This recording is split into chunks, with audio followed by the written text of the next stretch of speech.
Go to Denmark, they teach in Danish. Go to Norway, they teach in Norwegian. Go to Sweden, they teach in Swedish. Go to Finland, they teach in Finnish. Go to Korea, they teach in Korean. Go to China, they teach in Chinese. Go to Japan, they teach in Japanese. Then they meet the world. But you and me, here I am waxing eloquent in English.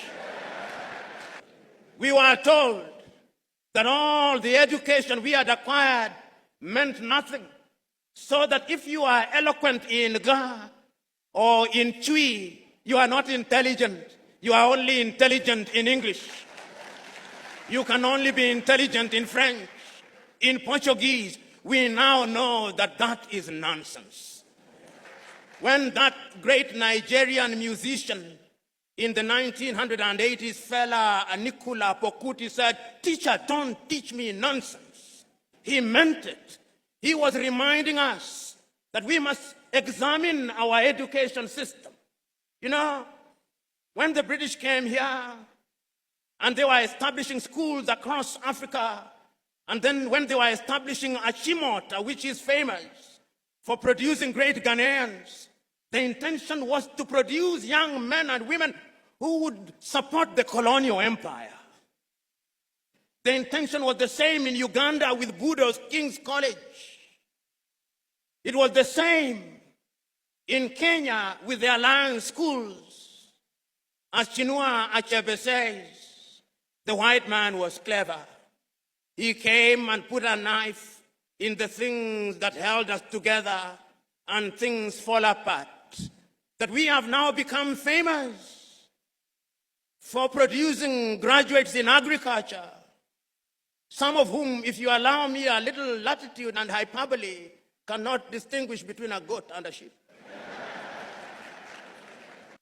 When we want to build our roads, we have engineers, most of whom today, if you do not address them as engineer so-and-so, they rise up, ready to beat you up. But yet, when we are building our highway from Accra through to Winneba, through to Cape Coast, through to La Côte d'Ivoire, it is the Chinese that I see, which calls into question, what type of engineering are we teaching?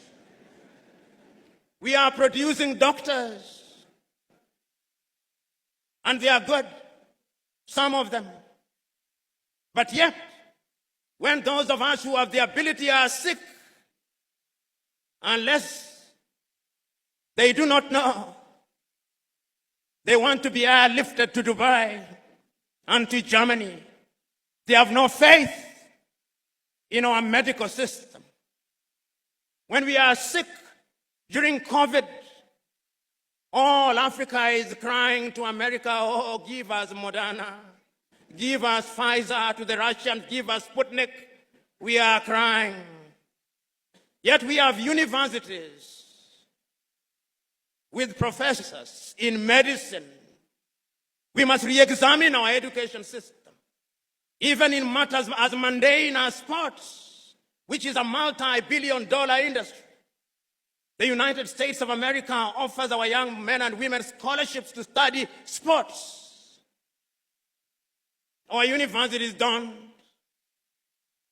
Football is a multi-billion-dollar industry.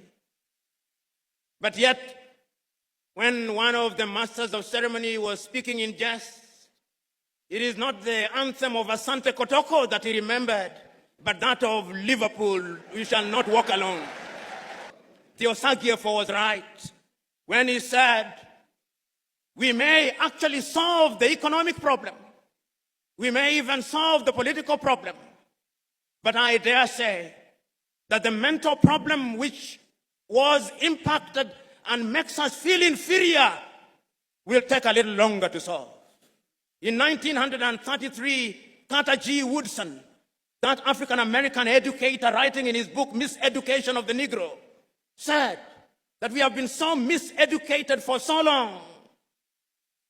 Our self-esteem has been undermined for so long. We have been made to use the back door for so long that even when we are told to use the front door, we look for the back door, and if we can't find it, we create our own back door. the level of our miseducation is amazing. We must change it in order to enter into the 21st century. Today, if I stood here and asked young Africans, and there is no shortage of them here, how many African authors do you know? And I asked, which is the last book of Chinua Achebe that you read? Or Kofi Awunor? Or Aikwe Yama? Or Kamara Lai? Or Flora Nwapa? Or Dambisa Moyo? Or more recently, Chimama and Ngozi Adichie? Or Yagiansi? How many have?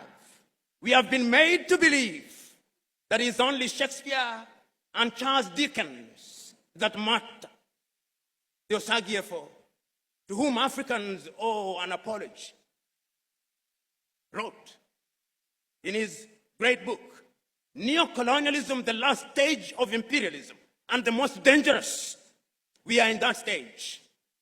That stage when the colonizer still wants us to believe that our literature is inferior, that our science does not exist, that our mathematics does not exist, that we have no medicine to talk about, that we cannot mine beyond Galamsey, that we cannot extract our own oil, that we have no business being in robotics and cryptocurrency, that we must be consigned to the Museum of History alongside the spinning wheel, that we have no business being in the jet age. That is what we are being told. And my fear is that we appear to be believing it. If we are to give meaning to our independence, then education must be our focus. So said Ethiopia's Haile Selassie. If we want to change the continent of Africa, we must give meaning to education. So said Mwalimu Julius Kambarage Nyerere of Tanzania on that day. If we are going to change my little Senegal, we must give education priority. So said Leopold Sédar Senghor of Senegal. Even the complicit Félix Houphouët-Boigny in La Côte d'Ivoire believed so. When you see our judges dressing, they still dress like Father Christmas. Whoever told us that justice could only be administered when you dress like Father Christmas, I do not know. We live in a world where we are so mentally captured that those of you in the middle class, your greatest claim to fame is that my daughter can no longer speak Chui and is meant to be a badge of honor. It is a badge of complete colonial conquest. And we cannot enter the 21st century with that mindset. Go to the countries in the Scandinavia, which we can dare compare ourselves with. Go to Denmark, they teach in Danish. Go to Norway, they teach in Norwegian. Go to Sweden, they teach in Swedish. Go to Finland, they teach in Finnish. Go to Korea, they teach in Korean. Go to China, they teach in Chinese. Go to Japan, they teach in Japanese. Then they meet the world. But you and me, here I am waxing eloquent in English, not in Kiswahili. We must revamp our curriculum. I suspect you are either using Samsung or Huawei. What did China do 30 years ago? They made a decision that we are going to change our education system. And they changed their education system. They engaged in agriculture. They engaged in technology. They engaged in medicine. They engaged in everything. And today, China is the second strongest economy in the world, with a GDP of no less than 19 trillion United States dollars. The time is now for us to change our minds. Today, I'm saying that we cannot remain imprisoned in history and lamentation. That is why it is still true for you Ghanaians. Nkrumah is dead, but Nkrumah never dies.